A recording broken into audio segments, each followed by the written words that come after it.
네, 5월 23일 내일이요. 다 아시겠지만 고 노무현 대통령 서거 10주기입니다. 지난 주말에 여러 가지 행사도 있었고요. 그런데 어제 뉴스타파에서 보도를 한 건데 노무현 전 대통령이 재임 기간에 직접 작성한 메모가 한 200여 건이 공개가 됐습니다. 이게 뭐 공식적인 어떤 서류가 아니라 개인적인 어떤 메모이기 때문에 노무현 대통령이 재임 당시에 어떤 생각을 가졌는지, 어떤 고민을 했는지가 엿보이는 그런 자료인 것 같습니다. 저도 메모를 보면서 좀 여러 가지 생각이 많이 들었는데요. 오늘은 노무현 대통령을 가장 가까이에서 보통 지근거리라고 하죠. 지켜봤던 분 중에 한 분입니다. 전 연설비서관으로 계셨던 광원국 작가님과 함께 관련된 얘기 좀 나눠보겠습니다. 강 작가님 안녕하세요. 예, 안녕하세요. 예. 지근거리는 아니었고요. 그런가요? 네, 멀찌감치. 연설비서관이면은 대통령이 하는 연설 대부분을 다 이렇게 직접 작성을 해서 드리는 건가요? 어떻습니까? 그렇긴 하죠. 근데 그 뭐 연설 쓰는 일은 이제 공적인 업무여서, 네. 그러니까 뭐 사적으로 대통령님의 뭐 소회를 듣거나 이런 일은 드물고요. 그건 이제 부속실이나 이런 쪽, 그야말로 가까운 데 계신 분들이 하는 일이고. 근데 연설문이라는 거를 쓰게 되면은요, 이게 사실 대통령이 어떤 생각을 가지고 있는지를 알아야지 쓰지 않겠습니까? 그러니까 그렇죠. 그래서 의사소통을 되게 자주 하셨을 것 같다 이런 생각은 드는데. 비교적 뭐 다른 비서관들보다는 많이 들을 기회는 많죠. 그렇지만 그게 다 이제 어찌 보면 공적인 얘기고요. 예. 방금 말씀하셨듯이 이렇게 그 사적인 메모 같은 얘기는 아니니까 그런 얘기는 그야말로 이제 가까이 있는 분들하고 나누는 얘기죠. 근데 제가 그냥 기억을 해보면은 언뜻 생각하기에 노무현 대통령은 그냥 이른바 약간 프리토킹, 그죠? 연설할 때도 되게 자연스럽게 연설문이 마치 없는 듯이 하셨던 분인 거로 기억이 돼요. 그게 이제 예. 실제로 연설문이 없었던 연설도 많고요. 그래요? 그거는 그야말로 정말 메모를 가지고 음. 연설하신 거고요. 네. 또 연설문을 미리 준비해서 가지고 가신 경우에도 그 연설문을 그대로 읽지 않으시고 현장 분위기에 또 맞춰서 이렇게 읽으시고 그러셨기 때문에 누가 보면은 그냥 현장에서 즉석에서 그러니까요. 연설하는 것 같이 보이기도 했죠.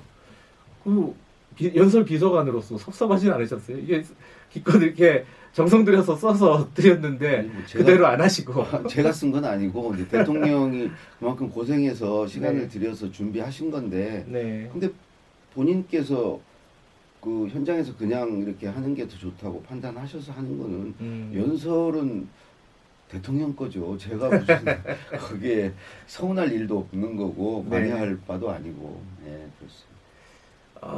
벌써 10년입니다. 물론 이제 서거일로부터 10년이고 사실 재임 기간으로 따지면 훨씬 더 많은 시간이 지났죠. 10년이라는 숫자가 주는 의미가 좀 있을 텐데 강 작가님은 10년이라는 서거 10년이라는 내일이죠. 어떤 느낌이 드십니까? 저도 이번 이제 10주기여서 행사가 많이 있었어요. 네. 지난 주말에도 저도 부산에 가서 유시민 이사장과 토크도 했고 네. 여러 행사에 갔었는데 10년이 지났는데 오히려 노무현 대통령에 대한 어떤 그리움 같은 것도 커진 것 같다는 느낌이었고요. 여전히 우리 속에 계시구나 그런 느낌 이번에 더 강하게 느꼈습니다. 근데 사람이 이제 눈에 안 보이면요 멀어지는 거잖아요. 가까운 사람이 이제 세상을 떠나도 시간이 지나면 그 기억들이 좀 희미해지고 잊혀지고 하는 게 당연한 건데 노무현 전 대통령이 10년이 지났는데도 점점 더 그리워지고 있다. 이게 아마 강 작가님만의 생각은 아닐 거거든요. 왜 그렇다고 생각하십니까? 그 새로운 이야기들이 계속 나오고요. 또 얘기하신 거에 대한 해석들이 더 깊이 있게 들어가고 그러니까 그만큼 그분이 그 자기를 많이 보여줬다는 거고요. 그래서 본 사람이 많기 때문에 이야기가 많다는 거고 다른 한편으로는 그분의 생각이 깊었다는 거죠. 네. 그 깊은 생각에 대한 해석이 처음에는 잘 몰랐는데 아하. 이렇게 세월이 흐르면서 시대가 바뀌면서 예. 그걸 다시 끌어내서 이 시대에 맞게 또 다른 해석을 계속 낳고 있기 때문에 네. 계속 회자될 수밖에 없고 잊혀지지 않는 것 같습니다. 연설 비서관으로서요. 뭐강 작가님 아시는 분 다 아시겠지만은 국민의 정부 때부터 사실 그 청와대 일을 관여를 하셨어요. 예. 그때 이제 행정관으로도 계시고 예. 그 뒤에 이제 참여정부 때는 비서관으로 예. 계셨는데 이 김대중 대통령 전 대통령도 연설로 굉장히 유명하신 분이고 명연설가셨습니까? 그거 아니고 저기죠. 그 원조죠. 원조. 예. 그리고 노무현 대통령도 마찬가지였고요. 예. 근데 두 분의 스타일은 좀 달랐던 것 같아요. 어떻게 달랐습니까? 또 가까이서 보시기에는. 일단은 두 분 다 그 말과 글을 굉장히 그 중요하게 생각하셨고요. 거기에 네. 많은 시간을 들이고 하셨던 분들이고, 근데 좀 다른 점은 김대중 대통령님은 본인의 말과 글을 어떤 역사 또는 기록으로 좀 생각을 하셨던 것 같고, 노무현 대통령은 그 당대의 어떤 그 현재 시점에서 네. 청중에 좀 무게중심을 두지 않으셨나. 아, 현장 중심. 그렇죠. 아하. 그런 그런 차이가 좀 있는 것 같습니다. 예. 어제 이제 그 노무현 대통령의 메모를 제가 쭉 읽어보니까 굉장히 이제 주목되는 지점들이 좀 있어요. 또 가장 첫 번째 눈에 들어오는 게 저는 외로움이었어요. 고립감. 그게 이제 대통령으로서 가지는 본질적인 어떤 외로움일 수도 있을 텐데 그렇죠. 당시 상황도 그랬고 뭐 여러 가지 측면에서 굉장히 외로워하고 힘들어하고 했다는 느낌을 받았어요.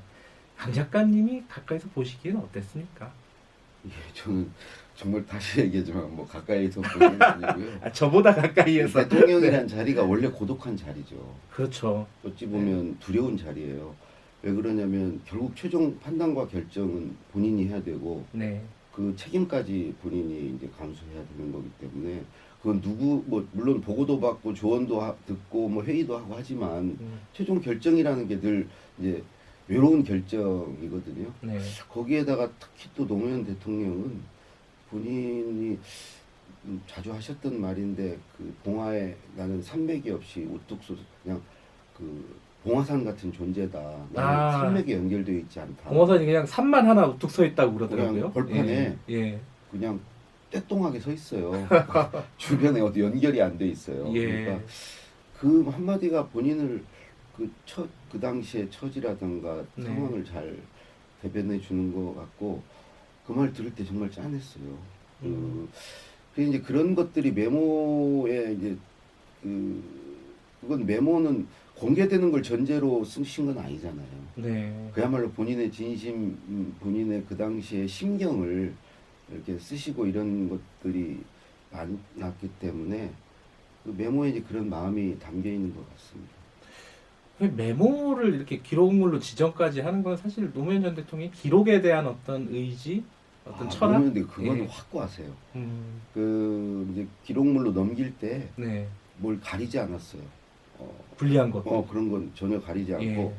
다 넘기는 걸 전제로 다 넘겼죠. 그것 때문에 뭐 공격을 받을 수도 있다는 거 왜 모르셨겠어요. 그렇지만 그렇겠죠. 그 기록을 남긴다는 게 중요하기 때문에 그걸 가려서 하지 않으셨어요. 그렇기 때문에 우리가 또 지금 노무현 대통령이 어떤 사람이었는지, 어떤 그렇죠. 분이었는지를 네. 조금 더 알 수 있는 게 아닌가라는 생각도 들고요. 메모를 보시면서 가장 좀 강 작가님이 보시기엔 인상적인 대목은 어떤 부분이었습니까? 저는 뭐 글 쓰는 사람이어서 그런지 예. 이게 국민들이라고 그랬다 들자를 뺐더라고요. 그 메모에서도 이 그게 교정교회를 보이시는군요. 보셨더라고요. 국민은 들자 붙으면 안 되거든요. 그냥 국민이죠. 국민 국민들이 자체가 아니죠. 어떤 집단의 국민이 개념이기 복수인데, 때문에. 그러니까 들자를 또 빼셨더라고. 굳이 안 빼셔도 되는데 그걸 빼시고 본인의 어떤 특유의 그 어투가 있으시거든요. 네. 맞습니다, 맞고요 이렇게 반복을 좋아하세요. 예. 근데 메모에도 여전히 그런 반복을 그대로 그냥 쓰셨어요. 그러니까 그냥 그 말하듯이 이렇게 쓰신 것 같아요. 그걸 뭐 가려서 쓰지 않고 생각나는 대로 쓰셨다는 게 확인이 좀 드러나더라고요. 글을 쓰시는 분이라 그런 게 보이시는군요. 저는 뭐 내용은 그다지 관심 없고요. 외로움에 대해서 조금 한마디 더 제가 붙이면요. 아마 그 외로움의 여러 가지 이유 중에 하나가 언론이 아니었을까라는 생각이 들어요. 이제 뭐 언론에 대한 단상들이 굉장히 많더라고요. 메모에 보면은. 원래는 관심이 굉장히 많으셨고요. 실제로 그 언론에 대해서 어떤 생각을 가지고 있는지 그걸 노무현 대통령하고 좀 대화를 했던 기억이 있으십니까? 대화를 했다기보다 이제 언론 관련 연설을 할 기회들이 뭐 신문의 날이라든가 그렇죠. 예. 뭐 이렇게 또 그 언론사 창립 기념식 같은 데 가서 이제 연설을 할 기회가 있으셨기 때문에 네. 그럴 때 이제 대통령의 구술을 뭐 들은 적은 있죠. 근데 기본적으로 언론에 대해서 굉장히 중요하게 생각을 하세요. 언론의 그 어떤 역할 사명이 막중하다고 생각하시고 그에 비례해서 언론이 바로 서야 된다고 생각하시고 네. 그래서 언론 개혁이 필요하다라고 그 생각은 정말 확고하셨던 것 같아요. 5년 내내. 그리고 지금 보면 그 참여정부 이후 정부에서 언론이 보인 행태라든가 네. 또 지금 여전히 계속되고 있는 그런 것들을 보면 네. 노무현 대통령 판단이 틀리지 않았다. 정말 언론은 중요한 거다. 언론이 어떻게 하느냐에 따라서 대한민국의 미래가 좌우된다라고 생각이 들고요. 네. 예, 그래서 그때 제대로 보셨던 것 같고 그만큼 거기에 많은 시간을 들이고 고민할 만한 가치가 있었던 일이라고 생각합니다. 그래서 거기에도 많이 남아 있는 거고요. 그 메모에도. 근데 이제 언론하고 기본적으로 노무현 전 대통령의 철학은 언론과 건강한 어떤 긴장 관계를 원하셨던 것 같은데 그 부분 또 굉장히 적대적인 관계로 변질돼 버린 측면이 있어요. 그게 이제 특히 이제 뭐 보수 극우 언론이라고 할까요? 그런 언론들의 공격들이 굉장히 심했었고요. 그러다 보니까 메모에 이런 단어들이 나오는데 언론과의 숙명적인 대처. 이런 단어를 보면은 이런 어떤 문장을 보면요. 당시에 노무현 대통령이 어떤 생각을 갖고 있었는지, 어떤 처지에 놓여 있었는지를 좀 생각해 볼 수 있는 근데 부분이 그 아닐까. 숙명적이라는 것은 기본적으로 언론은 정부를 견제하고 비판하니까 네. 숙명적으로 대척점에 있죠. 근데 네. 기본적으로 노무현 대통령은 그 정책을 두고 대안 경쟁을 하자고 그랬어요. 네. 그러니까 이 정책보다는 언론이 제시한 대안이 더 좋으면 제시를 하고 네. 서로 경쟁을 하자. 그게 국민을 위해서 좋은 거다. 대한민국의 미래를 위해서 좋은 거다. 네. 그래서 사실은 건전 제안 뭐 이런 것들 그 분류를 해가지고 네. 정책에 다 반영했어요. 아하. 그러니까 언론에 대해서 그 문제를 제기하고 무슨 그 언론 중재인가요? 이런데 예. 한 것보다 훨씬 많이 그 언론에서 제안한 것들을 받아주고 그 좋은 제안에 대해서는 직접 편지도 쓰셨어요. 언론에 그 쓴 기자한테 네. 이런 좋은 제안 해줘서 고맙다. 이렇게 반영하도록 하겠다. 정말 많이 썼어요. 근데 그런 건 전혀 알려지지 않았고요. 네. 근데 심각한 건 아까 적대적 관계라고 그랬는데 그런 관계 대안 경쟁을 하고 하려면 가장 기본이 서로가 서로를 인정해 줘야 돼요. 그렇죠. 상대를 인정해 줘야죠. 네. 근데 과연 몇몇 언론들이 대통령을 대통령으로서 인정해 줬는가? 네. 처음부터 아예 대통령의 그 성공을 오히려 두려워하지 않았는가? 성공하기를 과연 바랬는가? 그에 앞서서 정말 대통령으로서 인정했는가? 저는 그것부터가 잘 안 됐다고 생각해요. 그러니까 네. 그런 관계가 될 수가 없죠. 서로 대안 경쟁을 하고 네. 방금 얘기해서 뭐 건전한 긴장 관계 네. 이런 게 될 수가 없는 거죠. 당시 상황이요. 예. 아마 근데 지금도 그렇지 않아요? 지금도 문재인 정부에서도 비슷한 상황이죠. 뭐 크게 저는 달라졌다고 생각하지 않아요. 아마 그런 관계가 가장 극단적으로 표출이 됐던 시기가 아마 탄핵 정국이었을 겁니다. 노무현 2004년이죠. 그렇죠. 결국 그런 게 그걸로 나타났죠. 연설 비서관이니까 그런 식으로 한번 여쭤볼게요. 그 탄핵이 가결되기 직전에 노무현 전 대통령이 했던 연설이 있습니다. 네, 그죠? 있습니다. 그때는 아마 연설 비서관이 연설을 작성한 게 아니었던 것 같아요. 아니 구술은 아까 저는 이 치는 역할만 했죠. 치기는 누가 쳐야 돼요. 예, 대통령이 직접 다 쓰지는 않으시니까 예, 대통령 구수를 받아서 치긴 했는데요. 뭐 네, 거의 뭐 100% 대통령님 구술에 그 내가 뭐 토시 거의 하나 건드리지 않았는데 가장 인상적인 것은 그런 거죠. 내가 지금 사과하면 네, 탄핵 면해 줍니까? 아, 그래서 그럼 사과하면은 봐주고 사과하지 않으면 탄핵 되는 겁니까? 음, 그걸 물어봤죠. 그런 사과라면 하지 않겠습니다. 그런 입에 발린 사과 하지 않겠습니다. 네. 저는 그 대목이 가장 인상적이었던 것 같은데요. 그리고 결국 탄핵 당하셨죠. 아, 이 연설의 첫 번째 청중이시기도 하군요, 연설 비서관이. 그죠? 누구보다도 그런 먼저. 영광은 있죠. 아, 예, 남들보다 먼저 듣는 거잖아요, 하루라도. 그렇죠. 그럴 때 느낌이 좀 남다르실 것 같아요. 아, 이거는 좀 안아주셨으면 좋겠다. 이런 말은, 이런 생각도 좀 제가 뭐 드셨을 그런 것 말 할 같아요. 위치는 아니고요. 예. 이제 처음에 들을 때 깜짝깜짝 놀라는 경우도 있죠. 아, 놀랬던 대통령이 경우요? 뭐 대연정 제안을 하신다던가 예. 뭐 그런 거 큰 걸 말씀하실 때 네. 그런 말은 처음 듣는 거죠, 제가. 아, 뭐라고 얘기는 못하겠고, 충격은 받으시고, 그런 상황이었겠군요. 좀 놀랍죠. 음, 지금 대략 한 10년 지나고 나서도 아까 그 말씀을 하셨어요. 지금 상황이 뭐가 그렇게 많이 달라졌냐, 비슷하다라고 말씀하셨는데, 근데 그렇게 말씀하시니까 듣는 분들도 그렇고, 약간 뭐랄까요, 허무하다, 허탈하다 이런 느낌이 좀 들어요. 우리가 10년 동안 무엇을 이렇게 발전시켜 왔는가 하는 생각이 드는데, 노무현 대통령이 생각했던, 꿈꿨던 세상 있지 않습니까? 그런 게 이제 메모에도 있어요. 예를 들어 뭐 역사를 대담하게 그려야 하는 시대다. 이런 메모도 있고요. 해보고 싶은 일이 멀리 내다보는 일이다. 이런 말도 있고요. 네. 그런 노무현 대통령의 어떤 꿈이라든가 어떤 이상이라든가 이런 것들이 10년 동안 많이 진행이 안 됐다. 이렇게 보시는 건가요? 어떻습니까? 전 대통령 재임 당시에 하고 싶은 일이 많았는데 네.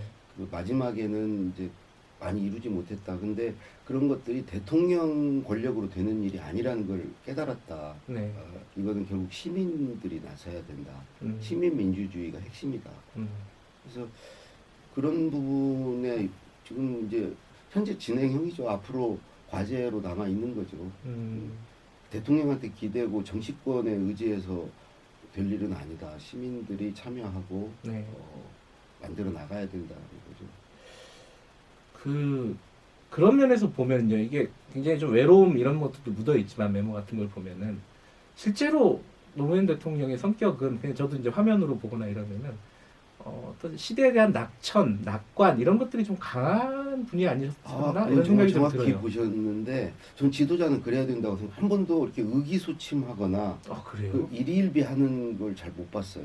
늘 자신감이 있으시고 늘 희망을 얘기하고 그리고 오히려 우리가 이제 무슨 재보선 다 졌잖아요. 그럴 때마다 의기소침해 있으면 다 그런 거다. 이런 거 하나에 이러면 안 된다. 그래서 잘 될 거다. 그래서 늘 미래를 얘기하고 희망을 얘기하셨던 것 같아요. 또 그래야 또 좋은 미래를 향해서 나아갈 수 있고. 음. 그 말씀을 하시니까 이거를 좀 안 여쭤볼 수가 없는데, 그랬던 분이 10년 전에 그 어떤 극단적인 선택을 하셨던 거는 그때 받아들였던 느낌은 저는 그게 무슨 어떤 분노라든가 어떤 네. 좌절 때문에 그랬다고 생각하지 않고요. 예, 더나 미래를 향해서 한 발을 더 내디딘 거죠. 앞으로 나아간 거죠. 새로운 시도를 그 처한 상황에서 도전한 거죠. 그거는 미래를 향해서 나아가는 거지 뭐 자포자기도 아니고 저는 좌절도 아니라고 생각합니다. 모든 이제 판단과 그런 것들은 역사에 맡기고 국민의 네. 판단에 맡기고 저는 한 발 더 내디디면서 몸을 던져봤다고 생각합니다. 그거는 어찌 보면 미래고 희망이지 그게 좌절은 아니었다라고 생각하고요. 역시 그 대목에서도 노무현답게 다웠다고 저는 생각을 합니다. 노무현다웠다. 이게 어떤 의미죠? 간단하게만 좀 방금 설명. 얘기했듯이 예, 시도하고 도전하고 미래를 향해서 나아가고 역사의 진보를 믿고 네, 몸을 던지고 늘 그래 왔거든요. 네. 그거를 이렇게 했을 때 어떻게 더 계산을 하고 뭐 실패할까 이런 걸 또 두려워하고 이런 분이 아니시라는 거죠. 알겠습니다. 이 얘기가 꼬리에 꼬리를 물다 보니까 마지막에 좀 그런 질문을 드릴 수밖에 없었네요. 내일 노무현 전 대통령 서거 10주기를 맞이해서 강원국 작가님 연설비서관 참여정부 때 연설비서관으로 일했던 강원국 작가님과 함께 노무현 전 대통령을 생각하는 추억하는이라는 단어는 별로 안 좋은 것 같아요. 생각하는 그런 시간을 소박하게나마 저희들이 좀 가져봤습니다. 고맙습니다. 고맙습니다. 네, 전 청와대 연설비서관 강원국 작가였습니다.